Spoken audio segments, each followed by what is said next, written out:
बिस्मिल्लाहिर्रहमानिर्रहीम। अस्सलाम वालेकुम।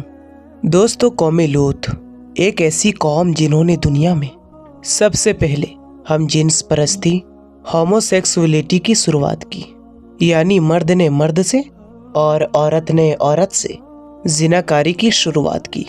दोस्तों, कौम लूत की तरफ शैतान ने किस औरत को भेजा था? उस औरत ने ऐसा क्या किया जिसे कौम लूत की औरतों ने भी एक नए गुनाह की दलदल में फंस गई? लाकीस कौन थी और उसने कौम लूत की औरतों को क्या सिखाया था? शैतान अल्लाह का नफरमान और इंसान का सबसे बड़ा दुश्मन है, जो अलग अलग तरीकों से लोगों को धोखे और फरेब में डालता रहता है और उन्हें वर्गलाता है। कुरान हदीस से पता चलता है कि शैतान एक सिर्फ मखलूक नहीं है, बल्कि इब्लीस की एक पूरी नस्ल है और उसकी अनगिनत औलादें हैं। कुरान मजीद से शैतान के बाल बच्चों के बारे में पता चलता है, जो शैतान की चेले और इसकी कामों में उसकी मदद करते हैं। बताया जाता है कि शैतान की कई औलादें हैं, जिनमें वल्हान नामे शैतान नमाज और इबादत में वसवसे डालता है, मजदूद लोगों में अफवाह फैलाता है, वासीम घर वालों में लड़ाइयाँ लगाता है, मुर्रा गाने बजाने वाले लोगों को फैलाता है, और इसी तरह इब्लीस के कई बेटे और पोते हैं जो अलग अलग कामों पर फिक्स हैं। शैतान की उन औलादों में एक नाम लाकीश का भी है। लाकीश दरअसल शैतान की बेटी है, जिसे इब्लीस ने एक खास ड्यूटी पर लगा रखा है, जिसे कौम लूत की तरफ भेजा था। कौम लूत दरअसल इतिहास की एक ताकतवर और मालदार कौम थी, जो उर्दून के इलाके में आबाद थे। यहाँ हरी भरी वादियाँ थी, जिनमें सुदून और उमूरा के नाम से दो इलाके आबाद थे। इब्लीस ने सुदूम में रहने वाले लोगों को इस तरह भटकाया कि शैतान एक दिन इंसान की शक्ल में सुदूम के लोगों के पास आया और उसने उन लोगों के आपस में ही मर्दों में ही जिना करना सिखाया। उन लोगों को ये बुरा काम बहुत पसंद आया, लिहाजा इन लोगों को धीरे धीरे इस बुरे काम की आदत लग गई और वो रोजाना इस बुरे काम को करने लगे। यहाँ तक कि अगर कोई मुसाफिर सुदूम के इलाके से गुजरता तो ये लोग उस मुसाफिर मर्दों को भी पकड़ लेते और उन्हें भी अपने हवस का शिकार बना लेते। वक्त गुजरने के साथ ये लोग इस बुराई के दलदल में फंसते चले गए और ये लोग औरतों के बजाय मर्दों और लड़कों से जिना करने लगे और औरतों की तरफ उन्हें कोई दिलचस्पी ना रही और खुलेआम इस बुरे काम को शहर के चौक चौराहों पर किया जाता था। उनकी हर महफिल में मर्दों का नाच गाना और उनके साथ अय्याशी और जिना करना उनका नियम बन चुका था।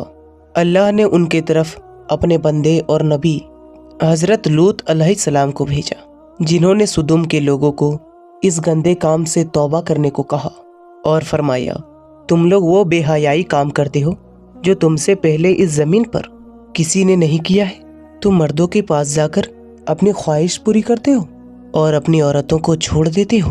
तुम लोग हद से गुजर चुके हो।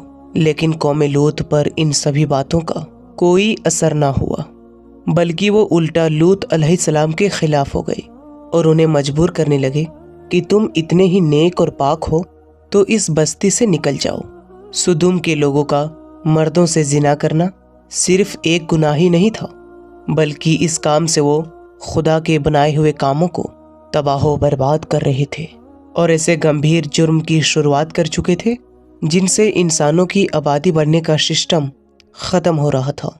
बहरहाल, जब कौम लूत के मर्दों ने अपनी औरतों से सोहबत करना और उनसे ख्वाहिश पूरी करना छोड़ दिया, तो इब्लीस के लिए ये एक अच्छा मौका था कि वो इस कौम में एक और नई गुनाह की शुरुआत करे। लिहाजा इब्लीस लाइन ने अपनी बेटी, जिसका नाम लाकीस था, उसे सुदूम के लोगों के पास भेजा। लाकीस जिन्नात और शयातीन में सबसे ज़्यादा हसीन व जमील और ख़ूबसूरत थी। इब्लीस ने उसे हुक्म दिया कि वो एक खूबसूरत औरत का रूप धारण करे और कौम लूत की उन औरतों के पास जाए और उन्हें औरत औरत से जिना करना सिखाए जिन्हें उनके मर्दों ने छोड़ दिया है। लिहाजा लाकीस एक खूबसूरत औरत की शक्ल में उन औरतों के पास आई اور ان کے پاس آ کر کہنے لگی، میں تباہ و برباد ہو گئی کہ میرا شوہر مجھے چھوڑ کر ایک نوجوان مرد کے ساتھ زناکاری کرتا ہے، لہٰذا اب میری جوانی اور میرا حسن سب کچھ تباہ و برباد ہو گیا اور سب یوں ہی بیکار ہو جائے گا۔ یہ سن کر قوم لوط کی دوسری عورتیں بھی چرچا کرنے لگی اور اپنے شوہروں کو برا بھلا کہنے لگی۔ پھر لاقیس نے ان عورتوں سے کہا، ہم بھی ان مردوں سے آزاد ہو جائیں گے اور ان کا انتظار نہیں کریں گے جس طرح ان لوگوں نے ہمیں چھوڑ دیا ہے۔ اب ہم سب کو بھی ان مردوں کی کوئی ضرورت نہیں رہی، ہم اپنے خواہشات کو آپس میں ہی پورا کر سکتے ہیں۔ ان پر ان عورتوں نے لاقیس سے پوچھا کہ وہ کیسے، لہٰذا لاقیس قوم لوط کی ایک سب سے مالدار اور خوبصورت عورت کے پاس آئی اور اس کے ساتھ زناکاری کی اور ان عورتوں کو عورتوں سے زناکاری کا شیطانی طریقہ سکھایا۔ اس مالدار عورت کو یہ برا کام بہت پسند آیا، لہٰذا وہ عورت سدوم اور عمورہ کے دوسرے عورتوں کے پاس گئی اور ان سب کو بھی اسی طرح کرنے کو کہا، اور اس طریقے سے عورتوں کے بیچ زناکاری کا یہ سلسلہ شروع ہوا۔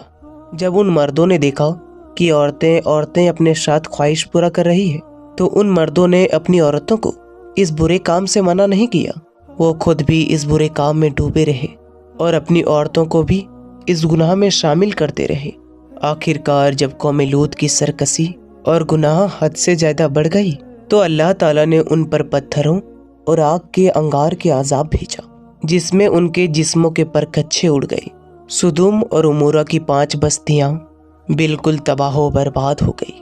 سدوم اور عمورہ اور اس علاقے میں ہونے والے گناہ کا ذکر نہ صرف اسلام بلکہ توریت اور انجیل میں بھی ملتا ہے، جس میں ان علاقوں یعنی سدوم اور عمورہ کو سن سٹی کہا گیا ہے۔ اس کے علاوہ پرانے یونانیوں کے اتہاس میں بھی سدوم کے گنہگار شہر کا ذکر ملتا ہے، جس کے مطابق سدوم اور عمورہ انسانی اتہاس کے وہ پہلے علاقے تھے ہم جنس پرستی یعنی مرد کی مرد سے اور عورت کی عورت سے زناکاری ہوموسیکسولیٹی کی شروعات ہوئی تھی، اور ابلیس کی بیٹی لاقیس نے بعد میں اس گھنونے گناہ کو بڑھاتے ہوئے وہاں کی عورتوں کو بھی ہم جنس پرست یعنی عورتوں سے زنا کا عادی بنا دیا، جسے آج کے زمانے میں لیسبین کمیونٹی کا نام دیا جاتا ہے۔ سدوم اور عمورہ کے بعد ہم جنس پرستی کی یہ بیماری پرانے مصر، یونان، چین، افریقہ اور یورپ میں بھی پھیلتا چلا گیا۔ آج کے زمانے میں یورپ اور امریکہ نے ہم جنس پرستی کی سب سے زیادہ طرفداری کی، جو ترقی یافتہ لوگوں میں بھی بحث چلا اور اس گھنونے جرم کو قانونی رائٹس دینے کی مانگ کی۔ دراصل اللہ نے ہر جاندار کے نر مادہ جوڑے پیدا فرمائے ہیں۔ یہ نر مادہ جوڑے نسل کو بڑھانے کے لیے ہے۔ ان کا آپس میں جنسی ملاپ قدرت کے قانون کے مطابق ہے۔ انسانی قانون کسی حال میں بھی اللہ کے قانون کے برابر نہیں ہو سکتا، اور اللہ کے قانون کے فائدے اور برکات کو کسی انسانی قانون کا ذریعہ حاصل بھی نہیں کیا جا سکتا۔ جن لوگوں نے ان گھنونے کام کو قانونی رائٹس دینے کی مانگ کی تھی، وہ لوگ آج ہوموسیکسولیٹی اور لیسبین کمیونٹی کو سماج میں درجہ دینے پر خوشی منا رہے ہیں اور اپنے واہواہی حاصل کر رہے ہیں۔ لیکن قرآن حدیث ہمیں یہ سبق دیتی ہے کہ لوط علیہ السلام کی قوم بھی اسی طرح خوشیاں منا رہی تھی اور وہ بے حیائی کا پرچار کر رہی تھی، لیکن جب اللہ کی پکڑ ہوئی تو وہ قوم نیست و نابود ہو گئی، تباہ و برباد ہو گئی۔ تو میرے دوستوں، یہ تھی ہماری آج کی ویڈیو۔ ہمیں امید ہے کہ ہماری آج کی ویڈیو آپ کو اچھی طرح سمجھ میں آ گئی ہوگی۔ ویڈیو اگر آپ کو سمجھ میں آتی ہے تو کمنٹس میں اپنی رائے ضرور دے دیا کیجیے۔